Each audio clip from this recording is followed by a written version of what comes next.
জবা, গোলাপ, বেলি, মাধবীলতা, তুলসী, কারি, নয়নতারা, লঙ্কা, ফুল, ফল, সবজি, পাতাবাহার।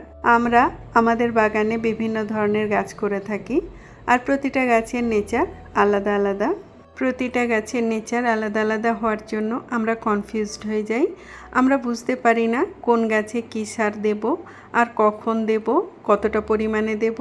তাই আজ আমি এই ভিডিওতে আপনাদের এমন একটা সার তৈরি করে দেখাবো যে সার আপনারা আপনাদের বাগানের সব ধরনের গাছে দিতে পারবেন, আর এর রেজাল্ট খুব ভালো পাবেন। নমস্কার বন্ধুরা, আপনারা দেখছেন মিসিস্টার্স চ্যানেল।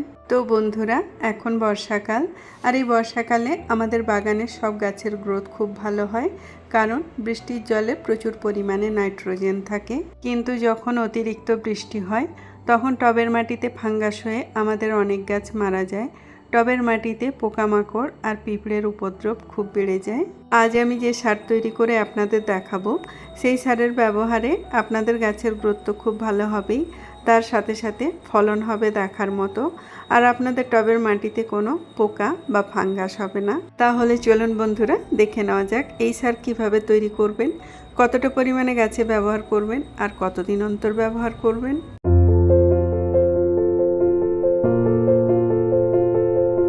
এই সার তৈরি করার জন্য একটা বালতি নিয়েছি, আর এই বালতির মধ্যে 5 লিটার জল ভরে নিয়েছি। এই সার তৈরি করার জন্য আমাদের প্রথমেই যেটা প্রয়োজন সেটা হচ্ছে ঘুঁটে বা কাউডাং কেক। আপনার কাছে যদি ঘুঁটে না থাকে তাহলে আপনি ঘুঁটে অনলাইনে খুব সহজেই আনিয়ে নিতে পারেন, আর তা যদি সম্ভব না হয় তাহলে আপনি ঘুঁটের পরিবর্তে গোবর সার ব্যবহার করতে পারেন, কিংবা ভার্মিকম্পোস্টও ব্যবহার করতে পারেন। এই 5 লিটার জলের জন্য আমি ঘুঁটে নিয়েছি 6 থেকে 7টা। তো আমার ঘুঁটের সাইজ ছোট, তাই আমি 6 থেকে 7টা নিয়েছি। আপনার ঘুঁটের সাইজ যদি বড় হয় তাহলে আপনি 3 থেকে 4টে নিতে পারেন। এই সার তৈরি করার জন্য 2 নাম্বার যেটা নিয়েছি সেটা আমাদের প্রত্যেকেরই রান্নাঘরে আছে। এটা হচ্ছে চা পাতা। এখানে আমি ফ্রেশ চা পাতা ব্যবহার করছি। চা পাতার মধ্যে রয়েছে প্রচুর পরিমাণে নাইট্রোজেন, যা আমাদের গাছের বৃদ্ধিতে সাহায্য করে। গাছের পাতায় ক্লোরোফিলের উৎপাদন বাড়িয়ে দেয়, যার ফলে গাছের পাতা থাকে গাঢ় সবুজ। এছাড়াও চা পাতার মধ্যে রয়েছে ট্যানিক অ্যাসিড, যা মাটিকে অ্যাসিডিক করে তোলে। 5 লিটার জলের জন্য চা পাতা নিতে হবে 40 থেকে 50 গ্রাম। 3 নাম্বার যেটা নিচ্ছি সেটা হচ্ছে কলার খোসা। চা পাতা যেমন আমাদের রান্নাঘরে পাওয়া যায়, কলার খোসাও কিন্তু আমাদের বাড়িতে থাকে। অনেক বন্ধুরাই কলার খোসাকে বেকার মনে করে ডাস্টবিনে ফেলে দেন। আমি কিন্তু কলার খোসাকে শুকিয়ে রেখে দিই। কলার খোসা আমাদের গাছের জন্য খুবই উপকারী। কলার খোসার মধ্যে রয়েছে ভিটামিন এ, বি, সি। এছাড়াও এর মধ্যে রয়েছে জিঙ্ক, আয়রন আর ম্যাঙ্গানিজ, আর সবচেয়ে বেশি পরিমাণে যেটা আছে সেটা হচ্ছে পটাশিয়াম, যা আমাদের গাছে অনেক বেশি পরিমাণে ফুল ফল আনতে সাহায্য করে। 5 লিটার জলের জন্য কলার খোসা নিতে হবে 10 থেকে 12টা। 4 নাম্বার যেটা নিচ্ছি এটাও আমাদের প্রত্যেকের রান্নাঘরে পাওয়া যায়। অনেক বন্ধুরা এটাকেও বেকার মনে করে ফেলে দেন। এটা হচ্ছে পেঁয়াজের খোসা। আমি কিন্তু এই পেঁয়াজের খোসাকেও শুকিয়ে রেখে দিই। পেঁয়াজের খোসাও কিন্তু আমাদের গাছের জন্য খুবই উপকারী। পেঁয়াজের খোসার মধ্যে পটাশিয়াম ও ফসফরাস তো আছেই, এছাড়াও এর মধ্যে রয়েছে calcium, zinc, copper, magnesium, iron ও সালফারের মতো উপাদান। 5 লিটার জলের জন্য পেঁয়াজের খোসা নিতে হবে 2 থেকে 3 মুঠো। তবে আমি এই সার তৈরি করার জন্য যেসব জিনিস ব্যবহার করেছি সবগুলোই জৈব, তাই পরিমাণ একটু বেশি হলেও গাছের কোনো ক্ষতি হবে না।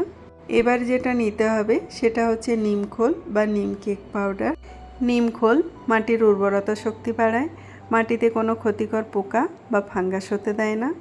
এছাড়াও নিমখোল খুব ভালো সার। নিমখোলের মধ্যে রয়েছে potassium, nitrogen, phosphorus, sulphur, carbon, magnesium আর ক্যালসিয়াম। 5 লিটার জলের জন্য নিমখোল নিতে হবে 2 মুঠো।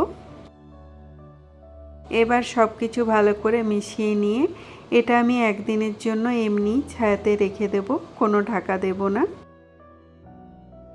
আর এই একদিনে এইভাবে লাঠি দিয়ে 2-3 বার নাড়িয়ে নিতে হবে। এইভাবে সব কিছু 2-3 বার ভালো করে মিশিয়ে নিলে ফার্মেন্টেশন প্রক্রিয়া খুব ভালো হবে, আর এই সব কিছুর নিউট্রিয়েন্ট ভ্যালু জলের মধ্যে খুব ভালো করে মিশে যাবে। ভিজিয়ে রাখা একদিন হয়ে গেছে। ওপরে দেখুন পাতলা সরের মতো একটা লেয়ার পড়েছে, আর জলের কালার সম্পূর্ণ চেঞ্জ হয়ে গেছে। একবার সব কিছু লাঠি দিয়ে ভালো করে মিশিয়ে নেওয়ার পর এটা আমি একটা ছাঁকনির সাহায্যে ছেঁকে নিচ্ছি।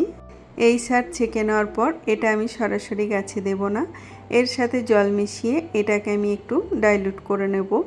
আমি 2 মগ সার ছেঁকে নিয়েছিলাম, তো এই 2 মগ সারে আরও 2 মগ জল মিশিয়ে এটাকে আমি একটু পাতলা করে নিলাম। আমি এই যে 5 লিটার সার তৈরি করেছি, তো এই 5 লিটার সারে জল মেশাতে হবে 5 লিটার, মানে আমার এই 5 লিটার সার হয়ে যাবে 10 লিটার।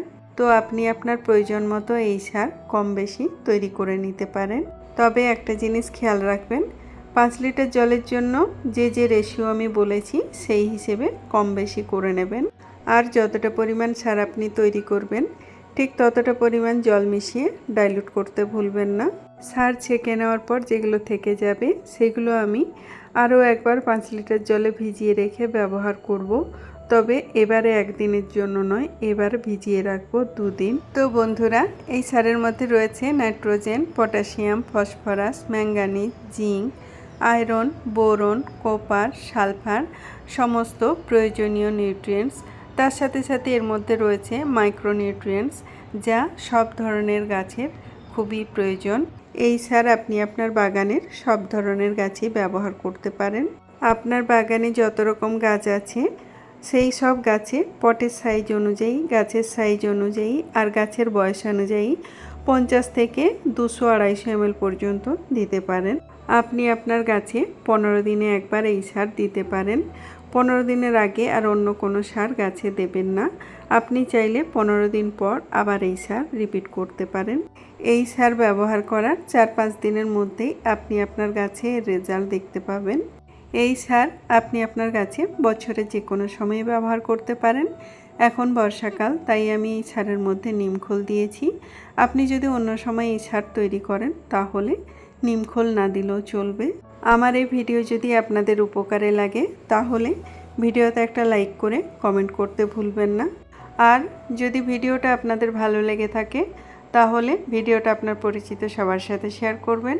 আর যেসব বন্ধুরা এখন আমাদের চ্যানেলটা সাবস্ক্রাইব করেননি তারা আমাদের চ্যানেলটা সাবস্ক্রাইব করে আমাদের পাশে থাকবেন।